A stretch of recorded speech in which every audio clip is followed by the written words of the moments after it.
Yeah, it's a triangle. Who did this? Let me know if I get in y'all's way.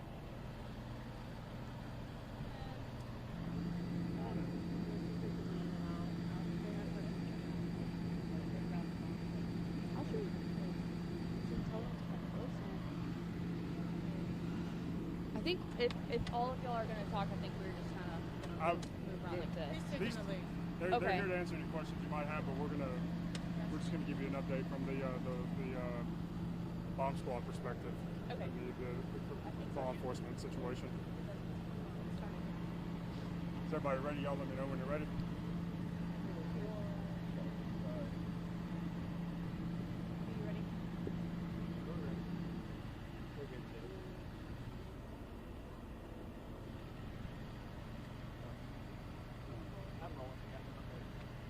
Everybody good?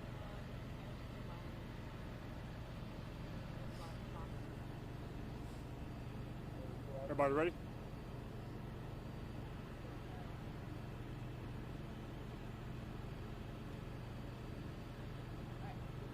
All right. Well, good morning. Back here at the scene, continuing to work through this situation. I wanted to start right off the top. I know that we've gotten a lot of questions about why this is taking so long, why this is an event that we think might continue into the night. We're hoping to have a little bit better timeline later today, but a couple things that we're talking about here is, as you know, we're dealing with a large box with a large amount of suspected explosives. Two situations is that in one hand, you all know that the box was on fire and smoking, smoldering throughout the night. And we're dealing with what we believe is suspected dynamite. So for two reasons there, traditionally the way you deal with dynamite is if it's not in the state it's in right now, you would soak it in diesel fuel and then you would dispose of it that way because the diesel fuel degenerates the explosive properties of the dynamite. But when you're in a situation where the material and the box it's in is on fire or smoking, that removes that option. The other thing is that we don't know what else is in the box, if there are any other items in the box that could create a different situation. So one of the potentials is if the bomb squad goes in there and moves things around, that could aggravate the situation and potentially cause it to detonate. So really appreciate everybody's patience. Appreciate the work you all have done to communicate with the residents that this is still an active scene and urge people to stay away. We continue to urge people to stay out of this area. The evacuation zone is still in place. Right now, just so you're all aware, we're waiting.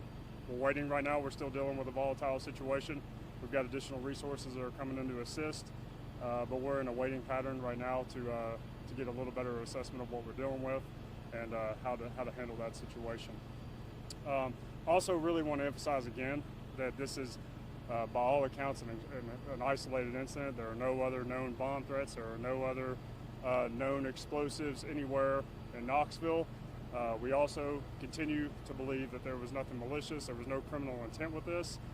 To the best of our knowledge at this point, CMC Recycling is, I think you might all be aware of this, they're a metal recycling facility. They purchase material that is for scrap. And they believe that this was actually an item that they had purchased. They're not sure when they purchased it or who. They're working through that to figure out where they purchased it from, how they obtained it, but they aren't sure of that right now. They believe that the box had been on their property for at least several days, and so they went through their normal processes to open it. They did not know what was inside the box. When they went to cut it open and they used a torch to start scrapping it, that set the box on fire. And that's why we're in this situation. I know there's been some questions about, well, how is the box on fire? Why is it smoking? That's why. The manner in which they had tried to access the box is what put it in that situation. So again, have no reason to believe that this is anything malicious. This is not a bomb. This is explosive material we're dealing with. And I appreciate all of you for getting that message out and trying to alleviate the fears and the concerns of our community. So that's our update we have right now. Yeah, I could just speak to the evacuees. The Jacob building, about 35 people spent the night in the Jacob building. The Red Cross has taken care of them, food, cots, and we have gone around and sent like an armored vehicle around the neighborhood with a speaker system to send messages about the evacuation, both in English and in Spanish. That will continue today to, in case there anybody who didn't get the message. And the Jacob building will be open all of today and as needed for anyone who maybe they spent the night with a family member but need to get out of the house today and want someplace to go. The Jacob building is available for them. So we appreciate everyone's patience and please ask everyone to stay out of this zone.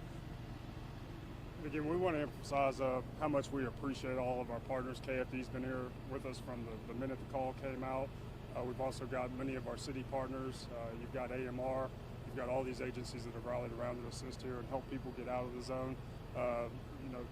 Kima quickly getting with Red Cross to set up the emergency shelter. We hope to have a better timeline of what we can expect, what residents can expect. When this evacuation zone we can clear up this evacuation zone and let people back in here. But again, until we know more information, we're continuing to urge people, implore people to stay out of this area because we still don't really fully know what we're dealing with. We have a pretty good idea, but we don't fully know what we're dealing with. And so we should have a better idea here in the next couple hours. Do you know if there's any idea that the evacuation zone might be expanded?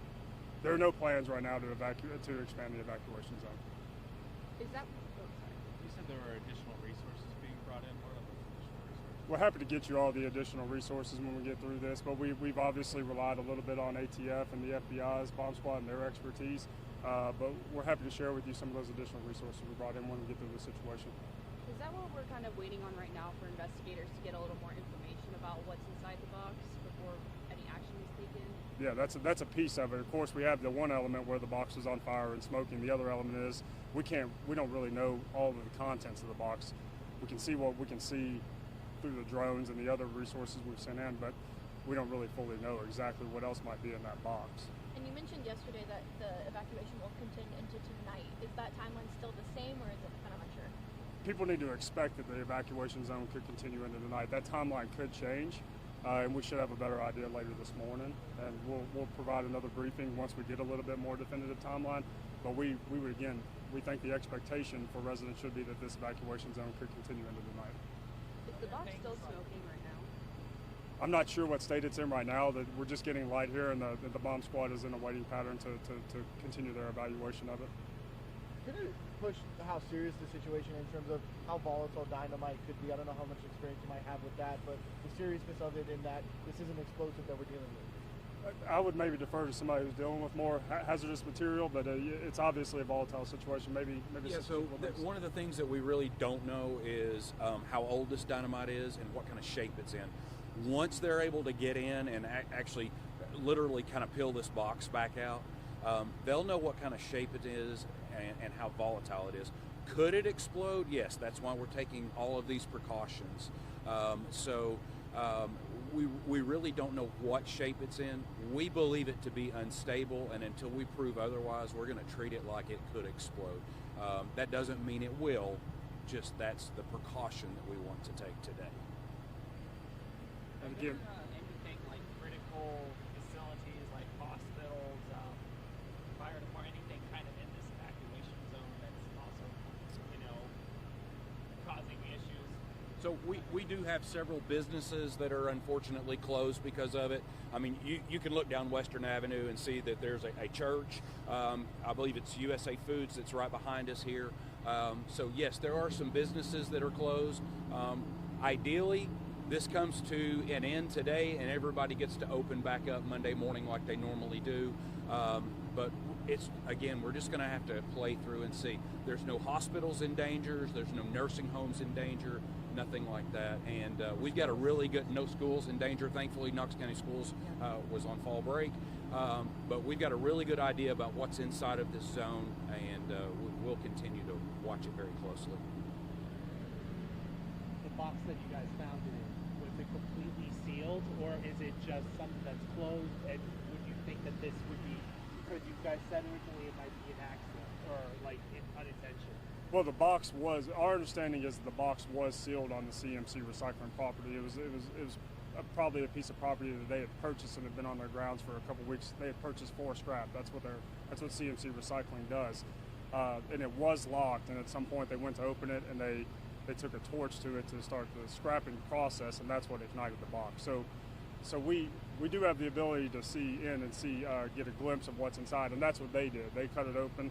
They saw what was inside, backed off, and called us immediately. and so we just don't know the full contents of the box.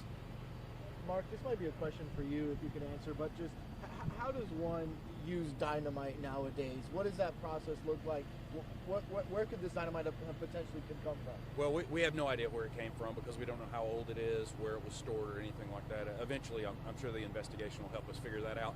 But typically, dynamite is used in construction processes. If you go along Alcoa Highway, they dynamite on Alcoa Highway from time to time. When new buildings are built, sometimes they have to dynamite the rock out in order to build buildings. So it's used very commonly in construction processes. That's typically what we see it mostly used. Again, we understand the